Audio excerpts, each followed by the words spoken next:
In 1943, a sculptor sat across from the President of the United States, studying his face with careful intensity. Her name was Selma Burke. At the time, America was at war. The nation spoke of freedom, freedom of speech, freedom of worship, freedom from want, and freedom from fear.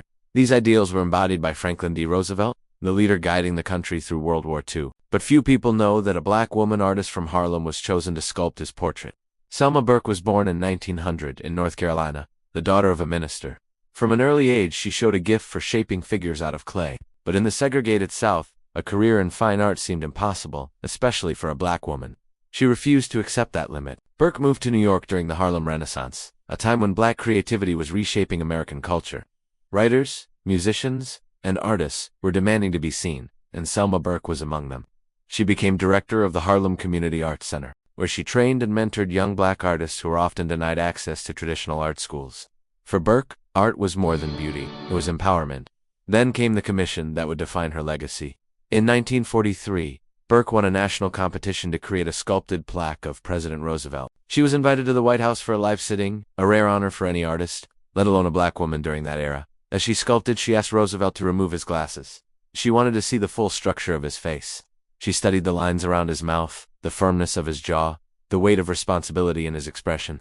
She wasn't just capturing a likeness, she was capturing character. The finished plaque was unveiled with praise. It was meant to symbolize Roosevelt's four freedoms, the democratic ideals America claimed to defend. 3 years later, in 1946, after Roosevelt's death, a new United States dime entered circulation. It featured a left-facing profile of the president. The coin's official designer was John R. Sinnock, chief engraver of the U.S. Mint, quoting to official records. Sinnock based his design on earlier photographs and works. But too many observers, including Selma Burke herself, the resemblance between her sculpture and the image on the dime was unmistakable.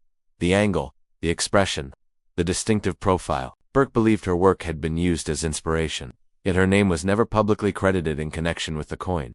At a time when black soldiers were fighting overseas for democracy, black artists at home were still fighting for recognition. Contributions were often overlooked. Achievements were absorbed into the national story without acknowledgement. Selma Burke continued her work undeterred. She founded the Selma Burke School of Art in Pittsburgh and spent decades teaching and mentoring the next generation. Her sculptures celebrated black identity, dignity, and resilience.